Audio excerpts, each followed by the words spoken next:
Some of y'all better get ready to eat some crow. It's Locked on LSU. Let's go.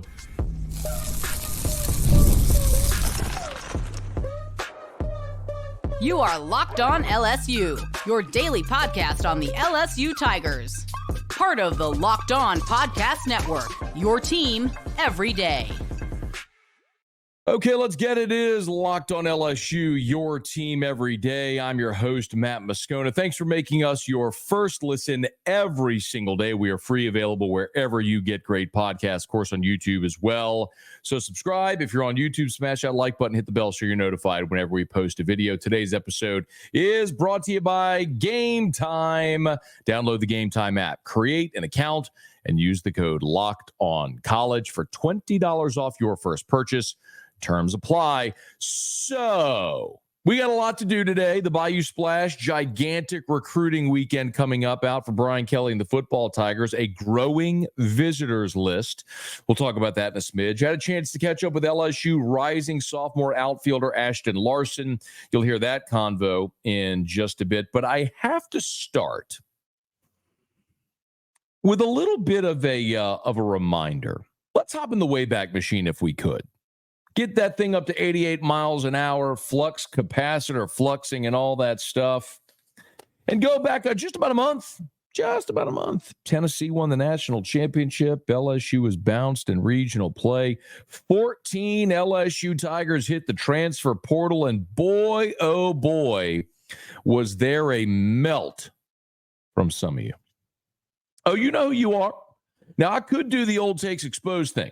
I could go to Twitter and out all of you. To be perfectly honest, I may do that anyway. Sometimes I get bored, and that's how I want to spend my evening. And you can judge me if you want, but that's just who I am and what I want to do.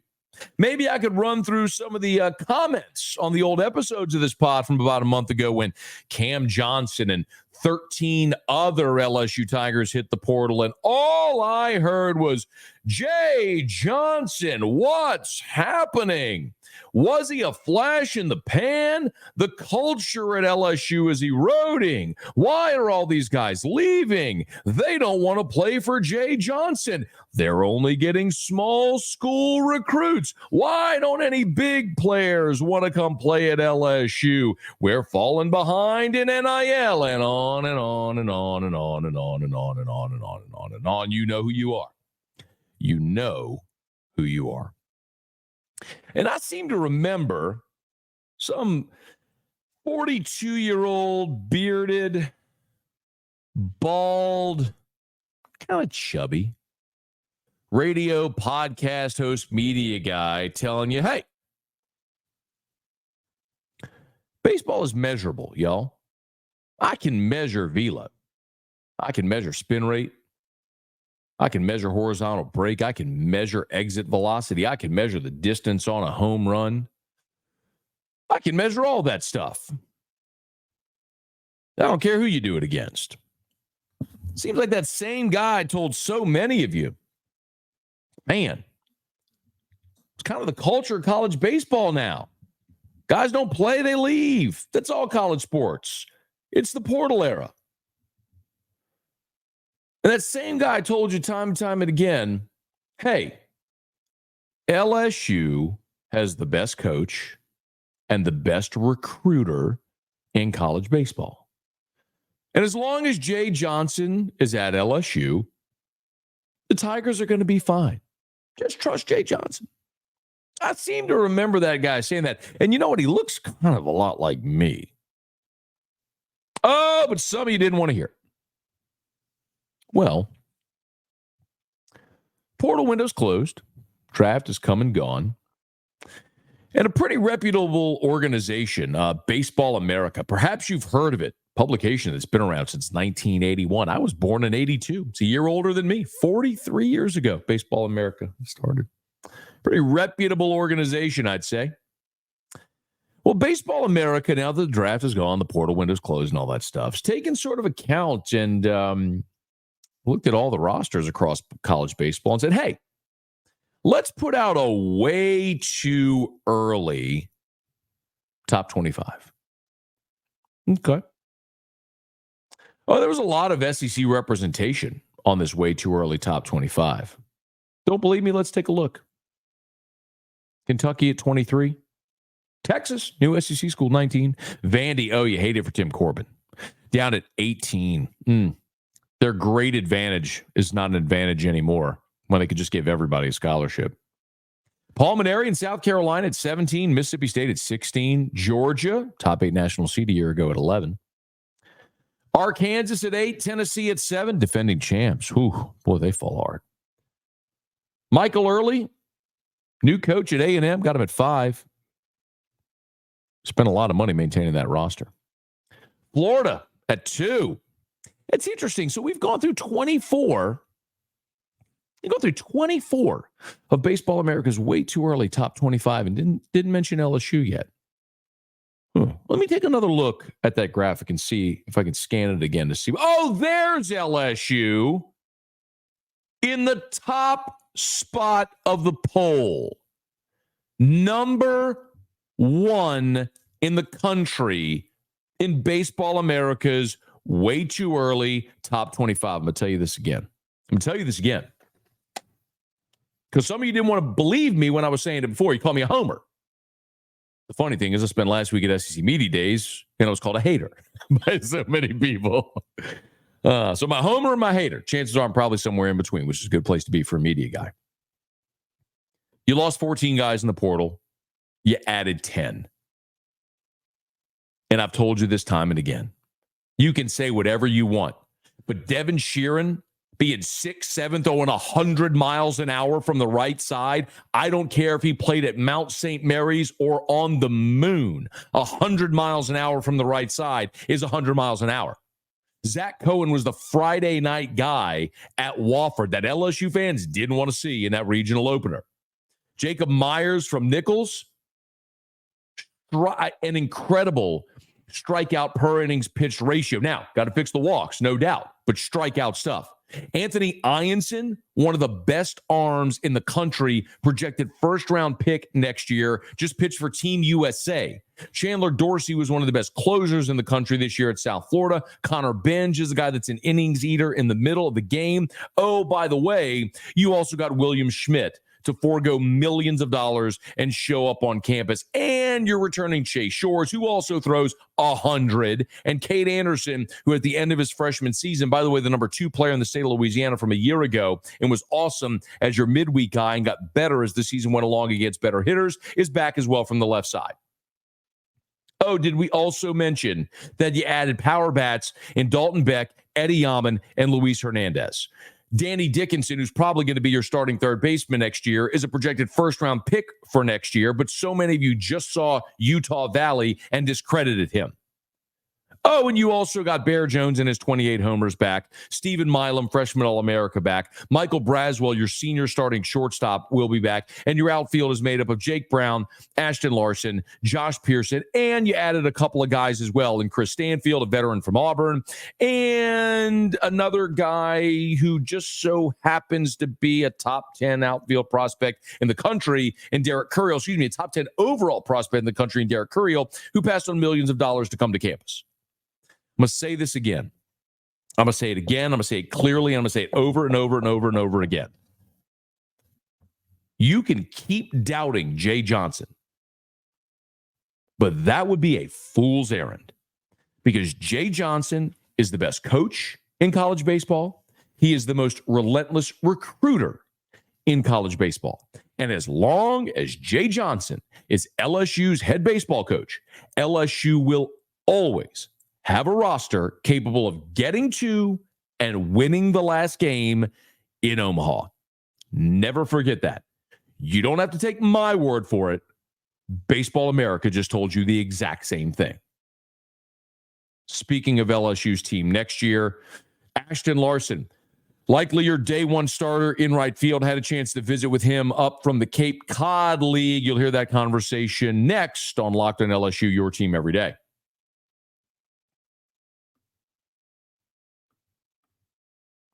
Y'all, I am so fired up. Monday, I will be in Houston, Texas. Fired up for it. Going to watch Paul Skeens against the Houston Astros. Skeens against Alex Bregman for the first time at the big league level. And if you want to be there in that number as well, Download the Game Time app. Man, there's no better way. Game Time, an official partner of Major League Baseball. And man, you can take all of the guesswork out of buying Major League Baseball tickets. I love the Game Time app. It's the only ticketing app that gives you complete peace of mind with your purchase. If you've ever bought tickets on the secondary market, there's a lot of anxiety that goes along with it. On Game Time, you can actually see the view from your seat on your phone before you buy. They have all-in pricing, so you know your total cost up front. It's not like you're going to tap the button and see that price, and then a bajillion fees are going to be added on. It's going to be a bigger number. No, it's that price. And you can buy tickets in just a matter of seconds with 2 taps. There's so many ways to save money on tickets no matter when you buy. There's last-minute deals right up to the start of the event and even up until an hour after it starts. So if it's this Monday with the Astros and the Pirates, with Skeens against Bregman, or whatever your favorite Major League Baseball team may be, if you're trying to get into a ballpark, you need to download the Game Time app, create an account, use the code LOCKEDONCollege for $20 off your first purchase. Terms apply. Again, create an account and redeem with the code LOCKEDONCollege. That's LOCKEDONCOLLEGE, Locked On College, for $20 off. Download Game Time today. Last minute tickets, lowest prices guaranteed. So this may be the only show on the entire Locked On Podcast Network where we're sitting here on July the 24th. NFL training camps are open. You got conference media days taking place all across the country.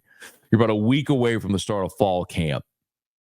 And I can talk LSU baseball.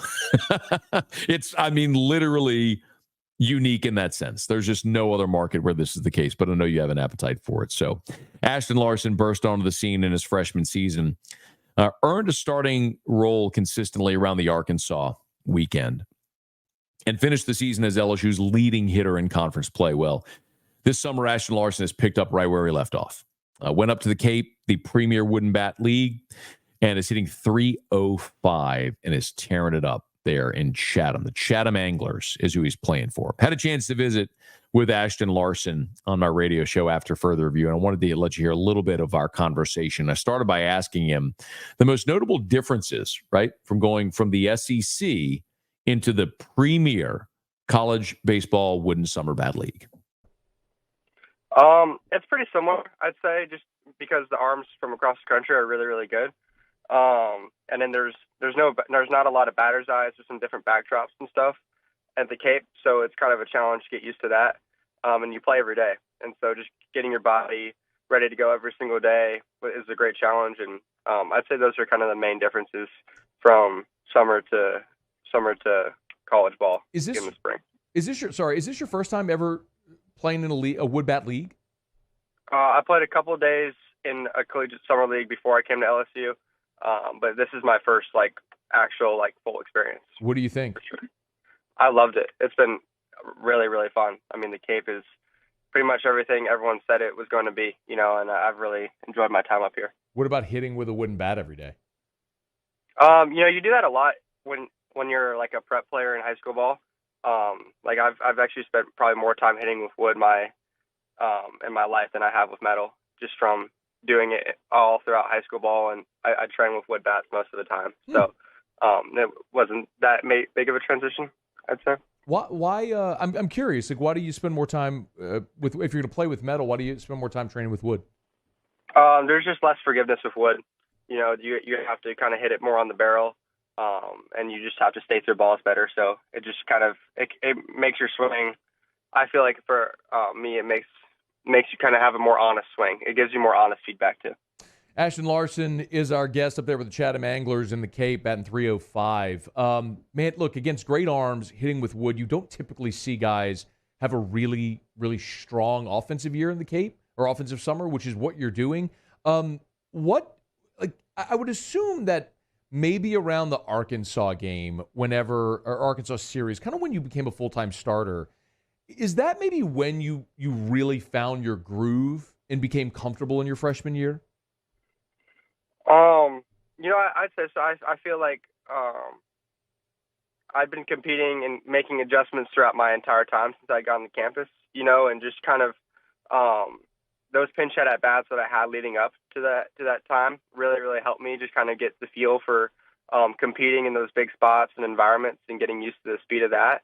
But yeah, I mean, obviously playing really well, having my first homer there, it gave me a ton of confidence for the rest of the year and kind of took that momentum and ran with it. I'm glad you brought up the homer. So Musso and I were talking about this before you came on. So you hit 3 last year, and I mean, obviously you were LSU's top hitter in conference play. Is part of your conversation with Jay and with the staff about building more power into your game as a sophomore in your sophomore year, or is that something you even focus on? Yeah, I mean, I just have to continue developing overall as a hitter, I'd say, and getting better in all aspects and developing just getting bigger, faster, stronger, kind of growing to my body more. I think the power is definitely going to come, but I'd say the focus more is just consistently hitting the ball, hitting line drives, barreling up the ball consistently, punching out less, walking more, doing all that. Yeah. Ashton Larson's our guest. I asked, it's interesting, Ashton. I remember when Alex Bregman left LSU and was in minor league ball. He was down in Corpus in AA, and I had this. He used to come on with us weekly, and when he started his AA career, he just started mashing homers, and he just never was a home run guy at LSU. And one of the things he told me was, look, at LSU, they told me they want me to hit the ball on the ground and on the line. When I got into pro ball, they wanted me elevating the baseball. When you talk to Jay, like, does he want you to elevate the ball, or what is the approach whenever you're in the box? I mean, I'm trying to drive the ball, hard and low. Not necessarily a ground ball at all, but just trying to hit hard line drives. I'm not really trying to hook the ball at all. I'm just trying to hit a ball with true backspin, kind of more up the middle is what I'd say, more on a consistent everyday basis. Heck of a freshman season, man. I know as we look toward next year, there's a ton of optimism. Whenever you did have your exit interview with Jay before you went up to the Cape, can you share any of what you all discussed? Yeah, I mean, just continuing to get physically stronger. It was a super positive year for me, and I was also, we talked about the team, just super happy with how strong the team finished. Obviously we struggled at the beginning of SEC play, and really happy with how that got turned around and finished really strong. But yeah, continuing to get stronger and just continuing to develop overall as a player was kind of the focus. Getting up to the Cape and competing, getting more at bats, and just developing more as a player, I think was mostly the main focus of that conversation. Clearly, you were a huge part of LSU's run in the second half. By the way, outfield, you played 33 games in right, 4 in left. You DH'd 3 times. Do you have a preference on which corner spot in the outfield you occupy? No, I mean, I feel like I can play either one really well. I think right field, I definitely do prefer, but I mean, I'll play wherever I need to be. Where do they have you lined up mostly up there in the Cape? I've played every game in right. Okay. I've played every game in right. Got it. Man, a guy from Kansas. By the way, my sister lives in Overland Park, so I'm familiar with the area. A guy from Kansas comes to Louisiana. Now you're in the Cape. Give me a comparison of the food and the culture among the three: Kansas, Louisiana, and the Cape. I'd say Kansas has really good barbecue. I'd say that's what we're most known for by far. Brisket, burnt ends, all that. Oh yeah. I'd say Louisiana has like really good, like kind of spicy food, just in terms of kind of good, more Cajun-y seafood. And then I'd say up here it's got more of like really good lobster, salmon, that type of food. I'd say those are how I would. That's most of the food that I would eat the most from the three, kind of regionally. What do you guys get to do? Like, if you do end up with a day off, I mean, I know you're playing every day, but like, if you do get a day off, what do you do? I've been the last off that I drove up to the Yankees game and watched that, which was a lot of fun. But for the most part, I've really put a focus on continuing to develop physically. So I've gotten in the gym every day, just kind of getting on a more consistent diet, trying to really put on weight in terms of like eating 7 eggs a day, going to the gym, lifting, on a consistent routine with that, and then eating salmon for lunch. Just trying to have more structure every single day, and that's really, really helped. 7 eggs and salmon for lunch. I mean, that sounds like some Rocky Balboa stuff. Just drinking the egg straight out of the glass. You know what I'm talking about? Yeah. Yes, sir. Yeah, no, just 7 scrambled eggs, some salmon, some quinoa. It's been really good. A fun conversation with Ashton Larson. And I know a lot of people are really excited about what the sophomore year and beyond will look like for the Kansas product, I shouldn't say. He actually told us that he's a Lansing, Michigan native. He was born up in Lansing, Michigan, moved to Kansas, so he's a Detroit Tiger fan, not a Kansas City Royals fan. Did have a chance to go watch the Yankees play, however, while we had the off day up there in the Cape. We appreciate Ashton Larson. Hey, thanks for making us your first listen every day. I'll remind you, why not make Locked on Big Ten, your second listen every single day. It's a great opportunity right now. Big Ten Media Days wrapping up on Thursday. You want to recap of the entire thing, check out Locked on Big Ten for your second listen here on this day, part of the Locked On Podcast Network. The Bayou Splash is coming up this weekend, and the visitor list is growing. We'll put a button on this episode with that note next here. Locked on LSU, your team every day.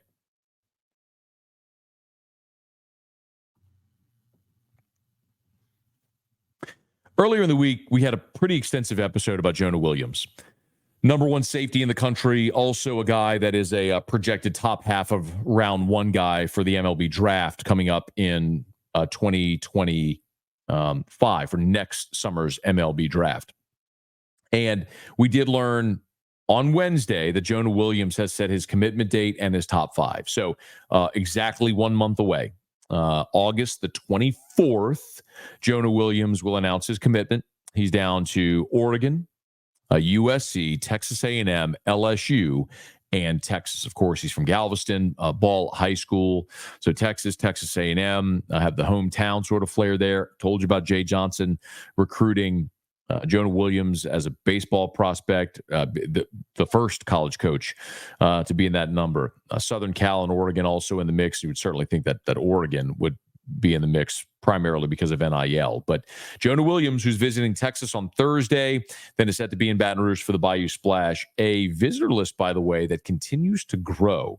The number one prospect in the country for 2026, Jakeem Stewart, the number one defensive lineman, the number one player in Louisiana. Forgive me, it really depends on the service you look at. So On3 ranks Jakeem Stewart as the number one prospect in the country. ESPN and Rivals rate Jakeem Stewart as the number one prospect in the country. 24/7 rates him as the number 10 prospect in the country. So in the composite, he's the number 3, but 3 of the 4 recruiting services rank him as the best player any position in the country for the 2026 class. Goes to St. Aug. He's from reserve there in the river region.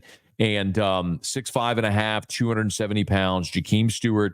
There'd been some talk about Stewart reclassifying, although that seems to have quieted down a little bit. But this is a kid from St. Aug. And look, if Frank Wilson wants a kid from St. Aug, that pipeline has been very fruitful, be it Leonard Fournette, Tyrann Mathieu, Trey Turner, Jonah Austin. There have been plenty of players from Aug that have made that beeline up I-10 to Baton Rouge. And Jakeem Stewart looks like he might be the next. He'll be on campus for Bayou Splash this weekend. There's 2 other players for 2025 that are worth noting.